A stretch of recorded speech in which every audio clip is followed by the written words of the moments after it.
Well, so the plot thickens.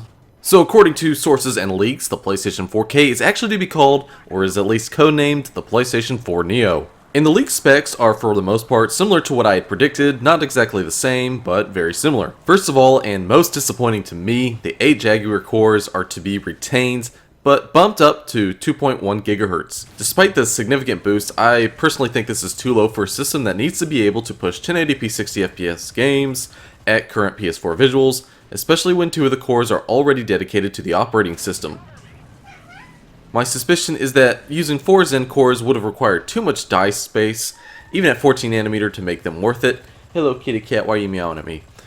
Also, it's likely that most current games are simply graphics, not CPU bound, making an increase in CPU capability just not as necessary. Second and most of all, the leaks claim that the 18 graphics compute units have been doubled to 36 and clocked at over 900 MHz, providing over twice the G-flops of the current PS4. The current PS4 sits at just under 1.8 teraflops, or 1800 gigaflops of graphics compute. The PS4 Neo will enjoy just over 4.0 teraflops. In relation to this, the memory bandwidth has been boosted to well over 200 gigabytes per second, which to me points to the use of AMD's Polaris graphics architecture. Polaris contains major improvements in memory bandwidth efficiency, namely in on-chip compression and vastly increased compute unit caches. Previous versions of AMD's GCN graphics architecture would need closer to double the bandwidth to feed and serve double the performance. An increase in compute unit L2 cache is a major factor in how NVIDIA's Maxwell architecture operates so well even on smaller memory buses. AMD Polaris being an extension and revision of AMD's Graphics Core Next architecture, which has been around since 2012,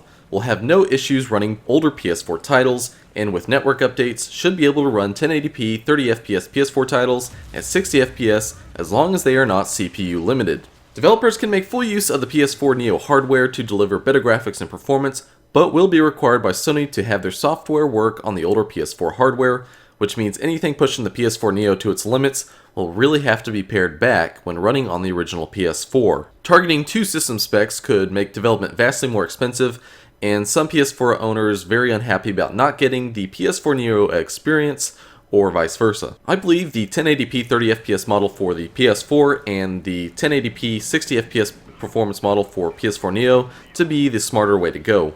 Such a model really just means changing the frame limit depending on the game and nothing else. Avoiding player fragmentation is extremely important, especially in the console market where this is generally not an issue. In the PC world, it's a normal thing, and it even drives the sale of gaming-grade hardware. Alas, the console market is not like the PC, and console players expect the same experience on the same platform. This will be a very interesting experiment indeed. So I'm very excited, and I know all of you are excited about the PlayStation 4 Neo. Leave a comment down below and make sure to subscribe to the channel to see and hear more from yours truly. Thanks for watching. I will see you guys soon.